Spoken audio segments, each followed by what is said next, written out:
ముందు వీడియోకి కంటిన్యూషన్. ఆ అమ్మాయి ఏడ్చుకుంటూ అయితే వాళ్ళ అమ్మ, నాన్న దగ్గరికైతే వెళ్ళిపోయింది. నన్ను చూసైతే వాళ్ళ అమ్మ, నాన్న షాక్ అయ్యారు. "ఏంటమ్మా ఎలా వచ్చావు? అల్లుడు గారు వచ్చారా?" అని అడిగితే, "లేదమ్మా నేను ఒక్కదాన్నే వచ్చానని" చెప్పింది ఆ అమ్మాయి.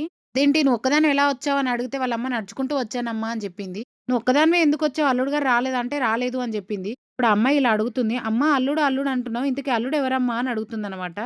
"అల్లుడెవరంటావేంటే పిచ్చిదాన మీ ఆయనే నాకు అల్లుడవుతాడు గదా!" అని ఆళ్ళమ్మ చెప్తదప్పుడు. "నీకు భర్తయినప్పుడు నాకు అల్లుడవుతాడు గదా అమ్మ" అంటే, ఆ అమ్మాయి ఏమీ తెలియక షాక్‌లో ఉంటదనమాట. అంటే ఆ అమ్మాయికి ఏ రిలేషన్స్ గురించి తెలీదు కదా! అందుకే అలా షాక్‌లో ఉండిపోయింది.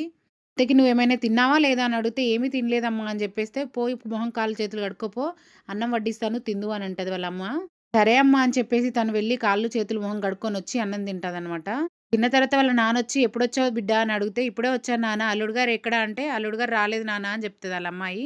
తర్వాత ఏం జరుగుంటదో గెస్ చేయండి చూద్దాం. ఇంతకీ ఆ అమ్మాయిని అత్తారింటికి పంపిస్తారా లేదా వాళ్ళ అమ్మా, నాన్న? చూద్దాం ఎంతమంది గెస్ చేస్తారో?